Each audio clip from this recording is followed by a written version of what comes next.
Esse vídeo pode parecer uma análise clubista, mas eu prometo que não será. Eu prometo que alguns nem vão entender do porquê eu tô falando isso aqui logo na introdução. Mas é o seguinte, se você tá vendo esse vídeo no momento que ele tá indo ao ar, daqui a 24 horas, Manchester United e Tottenham estarão se enfrentando pela final da atual temporada de Liga Europa.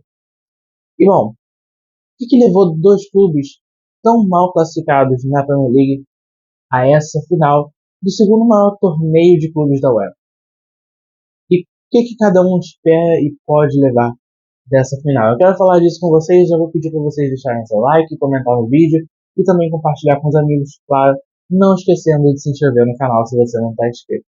Seguinte, 16º e 17º colocado da Premier League, final da Liga Europa. E bom, apesar de posições tão próximas da tabela e só um ponto de diferença a mais do time de Manchester, o título para ambas as equipes ocasiona algo completamente diferente. Então bora falar do Tottenham, por quê? O Tottenham não vence um título desde a temporada 2007-8, quando conquistou a Copa da Liga Inglesa. 17 anos sem títulos para o time de Londres. E essa escrita pode terminar nessa quarta-feira. É claro que o título ele não salva essa temporada horrorosa do Tottenham na Liga, mas ele traz de volta o tom de comemoração para uma torcida que não grita "é campeão" em inglês há tanto tempo. O título não é um milagre, mas para a torcida o título é tudo o que quer há muitos anos. Um time que está 17 anos sem vencer o campeonato pode voltar a sonhar em uma temporada que Crystal Palace e Newcastle venceram Copas Nacionais. Chega até a ser uma temporada maluca na Inglaterra. É o seguinte, falando um pouco de história, o Tottenham já venceu a Liga Europa em duas edições. A última delas, em 1983-84, quando derrotou o Anderlecht na antiga Copa UEFA, em uma época que a final ainda era disputada em 2 jogos. Desde então, o Tottenham nunca mais voltou para uma final de Liga Europa e só chegou em uma final de competição continental em 2019 ao enfrentar o Liverpool na final da Champions League. Isso é curioso porque mostra que o Tottenham não é uma equipe tradicionalmente cotada para chegar em finais de competições da UEFA. Contudo, tem uma coisa na escrita que pode ajudar e pode aumentar esse sonho do torcedor. O Andy, treinador, apesar de não fazer uma boa temporada, da permanência dele ser completamente incerta, inclusive em caso de título, tem a escrita de vencer títulos na segunda temporada de algum clube. Aconteceu na Escócia, aconteceu no Japão e pode se repetir na Inglaterra. É claro que só essa mística não resolve tudo, mas o torcedor do Tottenham, sedento por título, vai se agarrar em qualquer coisa, em qualquer contexto, para acreditar nesse sonho. Mais do que o próprio título, para soltar esse grito de campeão, a taça também pode levar o clube de volta à Liga dos Campeões depois de algum tempo. Então, novamente, esse título ele não vai salvar a temporada ruim que o Tottenham fez na Premier League, mas ele vai fazer na torcida, ele pode dar à torcida essa satisfação, esse retorno do grito de campeão ou a possibilidade de ver o time de volta em uma competição maior. Outra coisa que o torcedor do Tottenham pode se apegar para criar um certo favoritismo é o retrospecto na temporada. Esse duelo aconteceu 3 vezes em 2024-25 com 3 vitórias do Tottenham, uma ainda contra a equipe comandada pelo Ten Hag, outras 2 já com Ruben Amorim no comando dos Red Devils. E apesar de terem sido jogos mais disputados, a vitória aconteceu mesmo para o time de Londres. Bom, o Tottenham teve bastante jogadores marcantes pelo tempo, E o remanescente, depois de sofrer algumas lesões que inclusive deve começar a partir do banco som, pode ser o primeiro deles a levantar uma caneca pelo clube, né? Kane já saiu, o Eriksen saiu, o Dele Alli, que apesar de não ter desempenhado tudo que acreditavam nele, foi um pouco marcante, também saiu.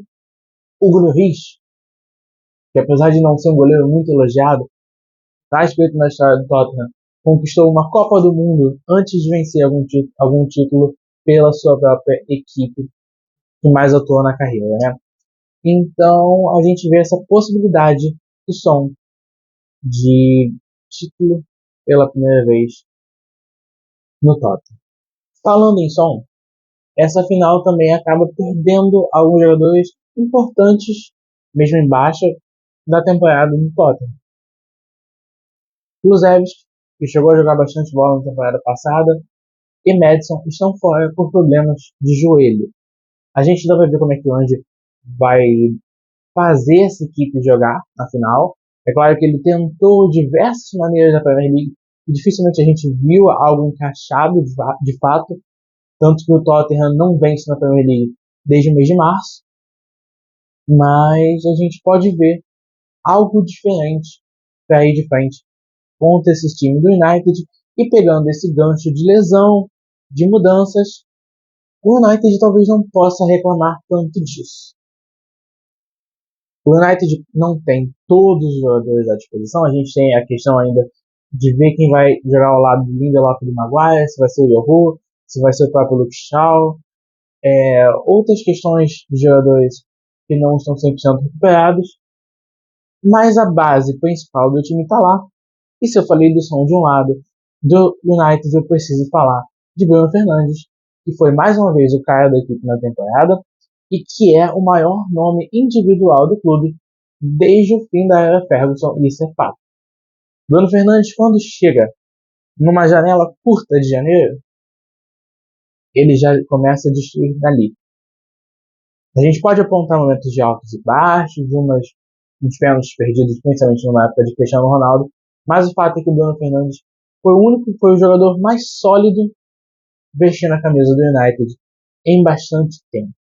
Ele vai estar lá nessa final, que também conta com alguns outros jogadores que deram essa volta por cima. Do United, inclusive, eu quero apontar três. Maguire, que apesar de zagueiro, brilhou como atacante e como ponta na Liga Europa. Casemiro, que após quase ser vendido, ser esculhambado pelo Rubem Amorim, deu a volta por cima e se tornou uma peça crucial no meio de campo do Manchester United. E Mason Mount. Mason Mount, que praticamente foi esquecido por conta das lesões, por conta das más atuações anteriores, voltou e pelo menos na Europa League jogou muito bola. Tá? Inclusive, isso é um ponto bom para eu entrar aqui.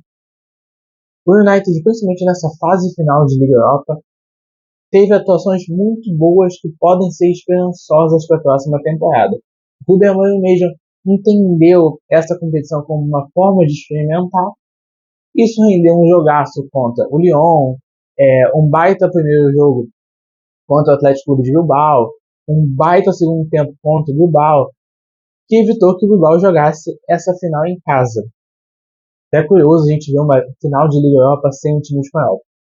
Mas bom, o que a gente vê é o Rubem Amorim, diferente do Ange, já tem a permanência selada para o próximo ano, ou melhor, para a próxima temporada. Independente de vitória ou derrota, e até por isso, essa vitória, esse título tem um sabor diferente. A gente sabe que essa temporada do United ela foi até um pouco mais falada do que a temporada do Tottenham por conta de fato da grandeza do United, de ser a pior campanha da Premier League da história, de como um clube tão tradicional pode fazer uma campanha tão ridícula no seu campeonato local. E se a torcida do Tottenham precisa comemorar tanto um título, a torcida do United não acha que vai comemorar tanto um título de Liga Europa. A parte boa de uma conquista da Liga Europa, assim como o Tottenham é óbvio que é voltar para a Champions, e ter o lucro financeiro. O United precisa muito desse dinheiro, de um título, de uma classificação para a Liga dos Campeões. O United por um tempo até brigou ali entre as últimas posições da Premier League, claro, fora do rebaixamento, por conta de alguns milhões a mais, não conseguiu. E agora tem em competições da UEFA essa possibilidade de termos um dinheiro. A gente sabe que o United cortou coisas até demais, demissão de funcionários. O próprio Ruben Amorim vai pagar a passagem de alguns funcionários, alguns membros de comissão, até família de alguns jogadores, para viajar para São Mamés, para Bilbao, para ver essa final. Então, nesse momento que a situação está tão tensa financeiramente dentro do clube, essa é a função de um título, de uma vitória na Liga Europa. É claro que o título vai ser comemorado por ambas as torcidas. Só que pensando em clube, se o Tottenham precisa tanto de um grito de é campeão para poder voltar a figurar em parte de cima da Premier League, relembrar que é uma equipe do Big Six, o United precisa desse título por uma questão mais financeira e por uma questão também de que um título pode ajudar o Ruben Amorim a arrumar essa casa, dependendo, obviamente, das peças que ele vai ter na próxima temporada.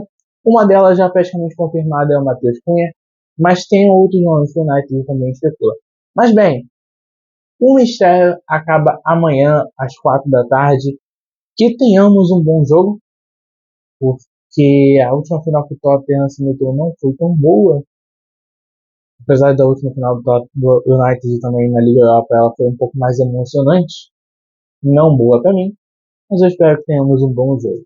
Eu vou ficando por aqui. Fui.